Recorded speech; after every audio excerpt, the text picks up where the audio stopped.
I wasn't supposed to be home. She thought I had a late shift. I stood in the hallway, just outside the half-open door. The laughter inside didn't belong to strangers. It belonged to women I knew. My wife, her friends. Glasses clinked, music played low. Then I heard it. "He's too dumb to realize I've been cheating with his best friend for years," they roared. Not just her, all of them. It echoed. Laughter that gutted me like a blade sliding under the ribs. Precise, casual, deadly. I didn't move, didn't breathe, didn't let the scream form in my throat. Not then. I memorized every voice, every word. And when she leaned into another joke about how I still brings her flowers like an idiot, I smiled. Because I'd just buried something. And in its place, something colder rose. The next morning, she kissed me on the cheek, asked if I'd pick up more wine, said she loved me. Her lips tasted like someone else. I watched her pour coffee. She didn't notice my eyes, didn't sense the shift. Betrayal doesn't always crash in like thunder. Sometimes it creeps in on quiet feet and wears your wedding ring. She called my best friend that afternoon. I knew because his name lit up on her phone. She said she was meeting Ashley. Ashley was sitting across from me at the time. I didn't flinch, didn't even look up from my drink. I just logged the lie. Another nail. By that evening, I'd already started. A second phone, hidden cameras, recordings tucked where silence had once been. This wasn't heartbreak. This was arithmetic. I wasn't trying to feel better. I was preparing to dismantle her life. I started small. The guest room mirror had a clear view of the bed, motion activated, silent, undetectable. They never noticed. They never thought I'd question her Friday night yoga sessions, or the wine-stained shirts she always said were from dinner with the girls.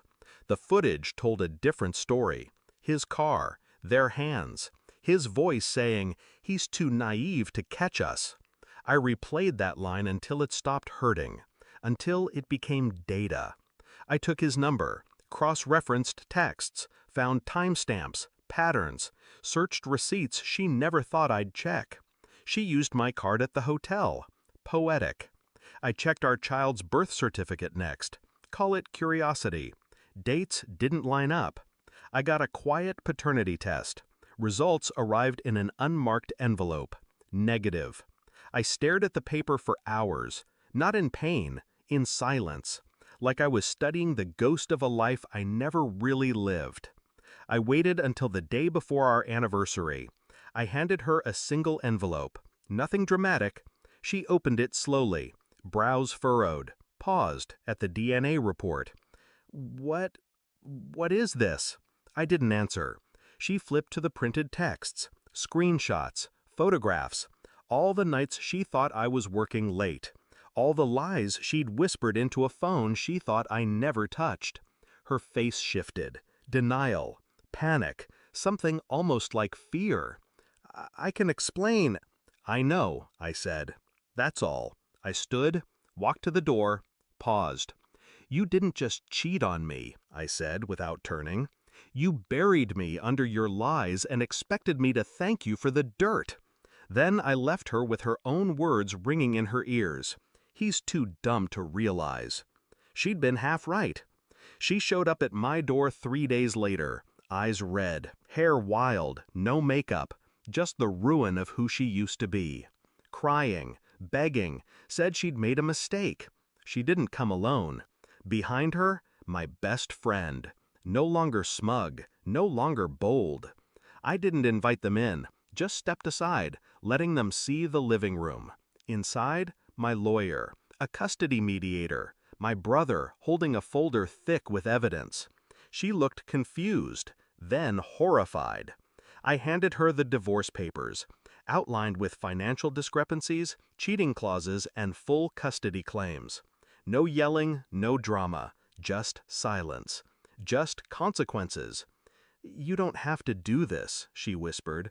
I already did. She turned to him. He tried to speak. "I sent your wife the same file," I said. His mouth opened, then closed. No one moved. No one had to. Some storms don't make noise. Some come in wearing calm, like armor. The house is quiet now. Not peaceful, just clean. No lies humming under the surface. No perfume that doesn't belong.